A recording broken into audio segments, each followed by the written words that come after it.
তো গাইস এখানে একটা 100% শর্ট হবে, হ্যাঁ, মার্কেট অনুযায়ী। এখানে দেখেন 5151 রিপিট মার্কেটে মার্কেটটা জিগজ্যাগ স্টপ দিবে। আমরা যদি দুই এক পেজ দেখি, দাঁড়ান আমি দেখাচ্ছি, ওয়েট করেন।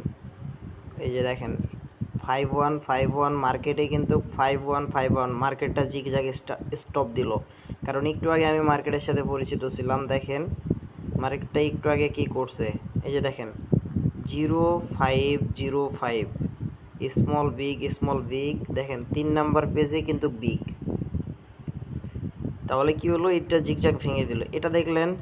তারপর আরেকটা আছে দেখেন, ওয়েট, আমি একটু আগে কিন্তু দেখা যাচ্ছে মার্কেটের সাথে পরিচিত ছিলাম, এইটাতে কিন্তু কোপ দিয়ে দিলাম, বুঝছেন। মার্কেটে 5151 মার্কেটটা যেরকম একটা করে নাম্বার রিপিট করছে, এখানে জিগজ্যাগটা কিন্তু স্টপ দিয়ে দিল। দেখেন ভাই, আপনি যদি মার্কেটটা একটু ধরে একটু সময় দিয়ে যদি মার্কেটটা অ্যানালাইসিস করেন, মার্কেটে যদি পড়ে থাকেন, তাহলে কিন্তু অনেক কমন শট পাবেন। এই যে দেখেন 5656 বিগে টান গেছে, টানটা ভেঙে দিয়ে স্মলে দিছে, বুঝছেন। এটা হচ্ছে অ্যানালাইসিস পাওয়ার, বুঝছেন। আপনার আইকিউ, আপনার ব্রেনের মুভমেন্ট কথা বলবে আপনি কতটুকু প্রফিট করতে পারবেন।